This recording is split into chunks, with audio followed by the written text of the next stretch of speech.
नमस्कार। आकाशवाणी जयपुर अजमेर से प्रस्तुत हैं प्रादेशिक समाचार।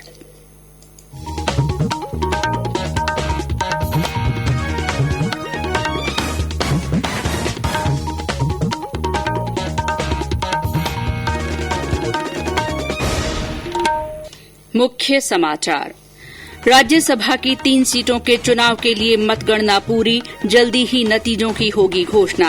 प्रधानमंत्री नरेंद्र मोदी भारत चीन सीमा की स्थिति पर चर्चा के लिए कर रहे हैं सर्वदलीय बैठक।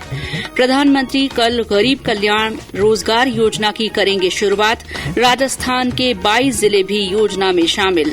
प्रदेश में कोरोना संक्रमण से मुक्त होने वाले मरीजों की संख्या बढ़कर 10,800 से ज्यादा हुई। मुख्यमंत्री अशोक गहलोत ने कहा, राज्य सरकार अनुसूचित जाति और जनजाति के लोगों के विकास के लिए प्रतिबद्ध। और प्रदेश में आज भी मौसम में उतार चढ़ाव का सिलसिला जारी रहा। कुछ स्थानों पर भीषण गर्मी तो कई जिलों में हल्की बारिश से लोगों को राहत।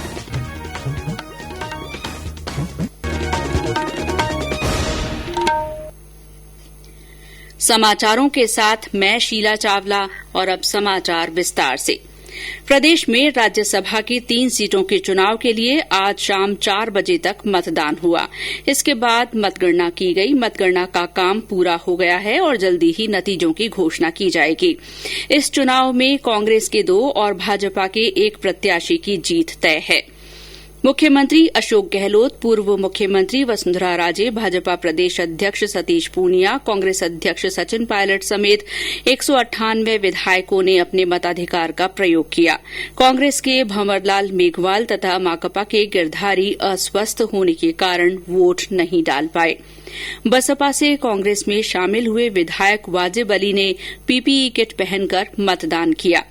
भाजपा विधायक रामलाल शर्मा ने रिटर्निंग अधिकारी से वाजिब अली के खिलाफ शिकायत दर्ज कराई है। अपनी शिकायत में श्री शर्मा ने कहा कि श्री अली ऑस्ट्रेलिया से आकर सीधे मतदान करने पहुंचे हैं, जबकि उन्हें गृह मंत्रालय के निर्देशानुसार 14 दिन क्वारंटीन में रहना था। इसीलिए उनके खिलाफ आपराधिक प्रकरण दर्ज किया जाए। भाजपा के एक अन्य नेता सुरेंद्र सिंह नरूका ने इसी संबंध में ज्योतिनगर थाने में भी रिपोर्ट दर्ज कराई।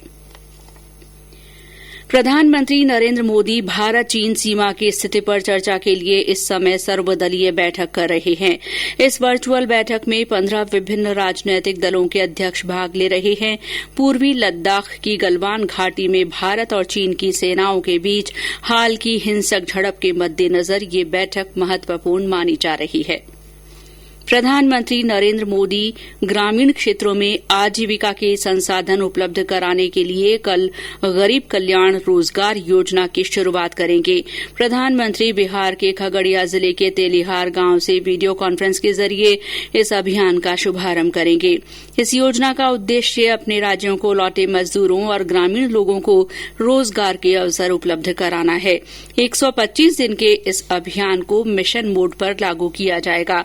ये अभियान राजस्थान, बिहार, उत्तर प्रदेश, मध्य प्रदेश, झारखंड और ओडिशा के उन 116 जिलों में लागू किया जाएगा जहां प्रवासी श्रमिकों की संख्या 25,000 से ज्यादा रही है। इन जिलों में 27 आकांक्षी जिले भी शामिल हैं। इस योजना के माध्यम से वापस लौटे श्रमिकों में से 2/3 को रोजगार मिलने का अनुमान है। केंद्रीय वित्त मंत्री निर्मला सीतारमण ने बताया कि इस अभियान के माध्यम से 50,000 करोड़ रुपए के सार्वजनिक कार्य कराए जाएंगे। अभियान के वर्चुअल उद्घाटन के मौके पर 5 राज्यों के मुख्यमंत्री तथा संबंधित केंद्रीय मंत्रालयों के मंत्री भी शामिल होंगे। इस अभियान को जन सेवा केंद्रों और जिलों के कृषि विज्ञान केंद्रों के माध्यम से संचालित किया जाएगा। इधर प्रदेश में प्रधानमंत्री गरीब कल्याण रोजगार योजना के लिए व्यापक तैयारियां की जा रही हैं। मनरेगा के परियोजना निदेशक राजेंद्र विजय ने बताया कि इस योजना के शुभारंभ कार्यक्रम का प्रसारण सभी जिलों में होगा। इसके लिए सभी जिलों को लिंक भेजा गया है।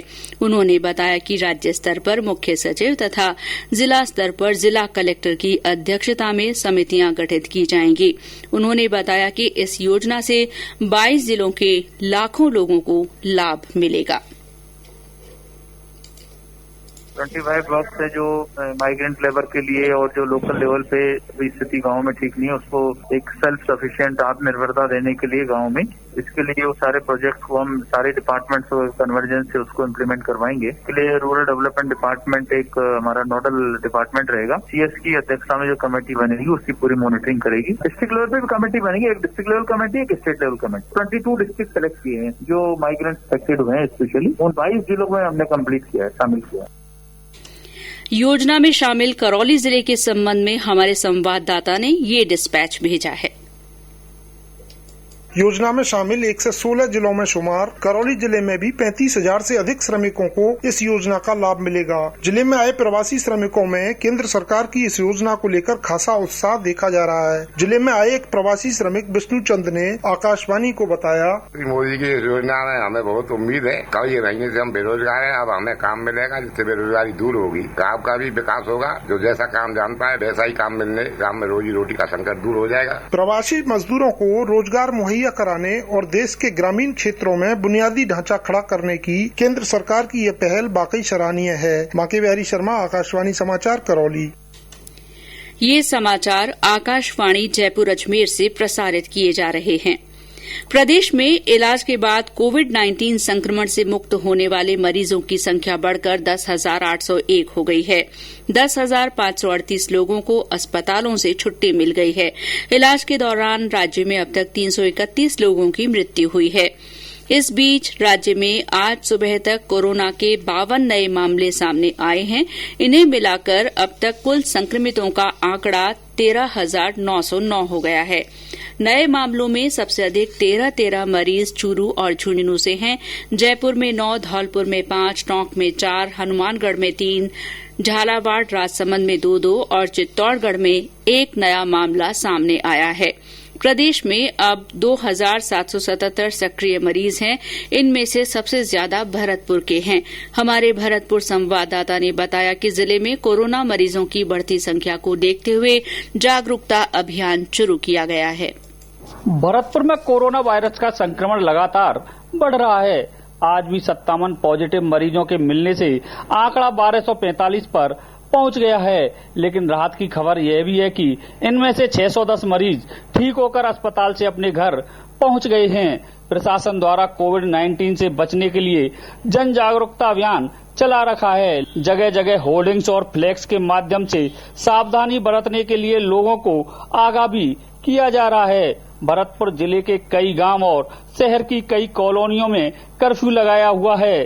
साथ ही आमजन को राहत देने के उद्देश्य से संपूर्ण बाजार को खुलवा भी दिया गया है। शिव कुमार वशिष्ठ, आकाशवाणी समाचार, भरतपुर। प्रधानमंत्री नरेंद्र मोदी ने लोगों से कहा है कि रविवार को छठा अंतर्राष्ट्रीय योग दिवस परस्पर सुरक्षित दूरी के मानदंडों का पालन करते हुए घर पर अपने परिवार के साथ ही मनाएं। एक वीडियो संदेश में उन्होंने कहा कि योग दिवस एक सार्वजनिक आयोजन होता है, लेकिन ये असाधारण समय है, इसीलिए हमें घर पर ही रहकर मनाना होगा। प्रधानमंत्री ने कहा कि योग में मानसिक, शारीरिक और मनोवैज्ञानिक चुनौतियों से निपटने की क्षमता है। अंतर्राष्ट्रीय योग दिवस समारोह की शुरुआत 21 जून को प्रधानमंत्री के संदेश के साथ होगी।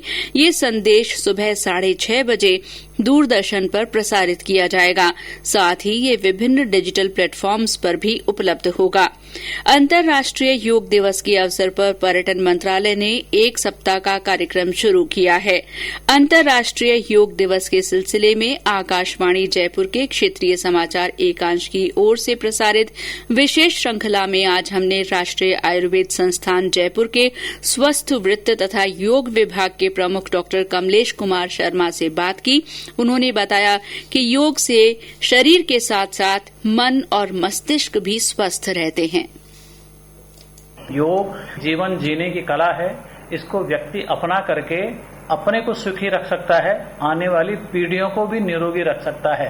हमें इस बात पर गर्व होना चाहिए कि आज संसार की चिकित्सा की दृष्टि से समृद्ध देशों की अपेक्षा यदि हम किसी विशेष बीमारी से कम पीड़ित प्रताड़ित हुए हैं, तो उसका कारण यह है कि हमारी जेनेटिक इस प्रकार की बनी हुई है कि निरंतर पूर्वजों के योगाभ्यास के कारण हम वर्तमान की परिस्थितियों में हम उनसे लड़ पा रहे हैं। योग दिवस प्रतिवर्ष हमें इस प्रकार का स्मरण कराता है कि हम अपने दैनिक जीवन में योग की छोटी छोटी विधाओं का नियमित अभ्यास करें। अपनी उम्र, अपनी शारीरिक स्थिति उसको ध्यान में रखते हुए नियमित न्यूनतम योग का अभ्यास यदि हम करेंगे तो न केवल सामयिक परिस्थिति अपितु हम अनेक प्रकार के रोगों से स्वयं को बचा पाएंगे, आने वाली पीढ़ियों को बचाते हुए हम एक स्वस्थ और समृद्ध राष्ट्र बना पाएंगे। प्रधानमंत्री ने आज जैन मुनि आचार्य महाप्रज्ञ की जन्मशती के अवसर पर समारोह को संबोधित किया। महाप्रज्ञ जैन धर्म के श्वेतांबर तेरा पंथ के 10वें प्रमुख थे। प्रधानमंत्री ने कहा कि वैश्विक महामारी के दौरान परीक्षा की इस घड़ी में नागरिकों को ऐसी सभी महान आत्माओं की शिक्षा को अपनाना चाहिए जिससे उन्हें तनाव मुक्त जीवन जीने में भी मदद मिल सकती है। प्रादेशिक समाचार आप आकाशवाणी जयपुर अजमेर से सुन रहे हैं। मुख्यमंत्री अशोक गहलोत ने कहा है कि राज्य सरकार अनुसूचित जाति और जनजाति के विकास के लिए प्रतिबद्ध है। श्री गहलोत ने आज एक बयान में कहा कि राज्य में वर्ष 2011 की जनगणना के अनुसार कुल जनसंख्या में अनुसूचित जाति की जनसंख्या 17.83% और अनुसूचित जनजाति की जनसंख्या 13.48% है। उन्होंने कहा कि भविष्य में अनुसूचित जाति और जनजाति के विकास के मद्देनजर योजना निर्माण, आवंटन और व्यय को और सुदृढ़ तथा प्रभावी बनाने के लिए अधिनियम लाया जाएगा। प्रधानमंत्री नरेंद्र मोदी 28 जून को आकाशवाणी के मन की बात कार्यक्रम में अपने विचार साझा करेंगे। प्रधानमंत्री ने इस कार्यक्रम के लिए लोगों से उनके सुझाव मांगे हैं। श्रोता अपने सुझाव टोल फ्री नंबर 1800-117800 पर रिकॉर्ड करा सकते हैं या नमो ऐप के माध्यम से भेज सकते हैं। मुख्यमंत्री अशोक गहलोत ने झुंझुनू जिले के सैनिक अजय कुमावत की शहादत को नमन किया है। श्री गहलोत ने आज सोशल मीडिया के जरिए कहा कि झुंझुनू जिले के जाखल के बहादुर सैनिक अजय कुमावत ने लद्दाख में अपना कर्तव्य निभाते हुए सर्वोच्च बलिदान दिया है।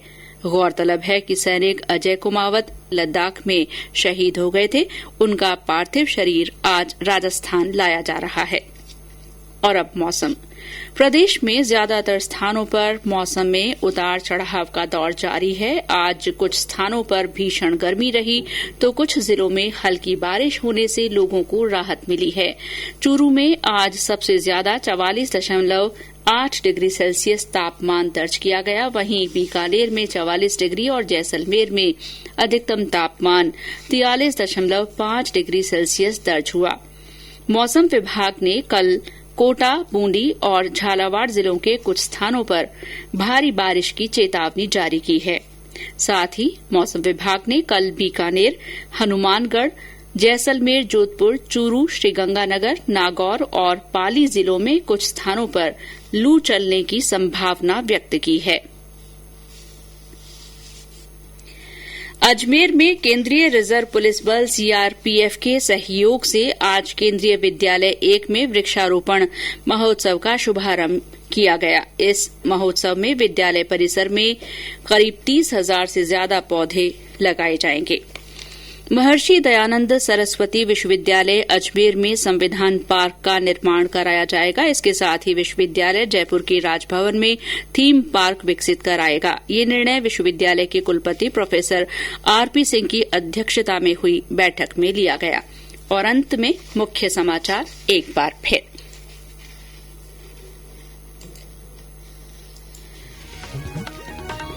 राज्यसभा की 3 सीटों के लिए मतगणना पूरी, जल्दी ही होगी नतीजों की घोषणा। प्रधानमंत्री नरेंद्र मोदी भारत चीन सीमा की स्थिति पर चर्चा के लिए सर्वदलीय बैठक कर रहे हैं। प्रधानमंत्री कल गरीब कल्याण रोजगार योजना की शुरूआत करेंगे। इस योजना में राजस्थान के 22 जिले भी शामिल हैं। प्रदेश में कोरोना संक्रमण से मुक्त होने वाले मरीजों की संख्या बढ़कर 10,800 से ज्यादा हो गई है। मुख्यमंत्री अशोक गहलोत ने कहा है कि राज्य सरकार अनुसूचित जाति और जनजाति के लोगों के विकास के लिए प्रतिबद्ध है और प्रदेश में आज भी मौसम में उतार चढ़ाव का सिलसिला जारी रहा। कुछ स्थानों पर भीषण गर्मी रही तो कई जिलों में हल्की बारिश से लोगों को राहत मिली। इसी के साथ प्रादेशिक समाचार बुलेटिन समाप्त हुआ।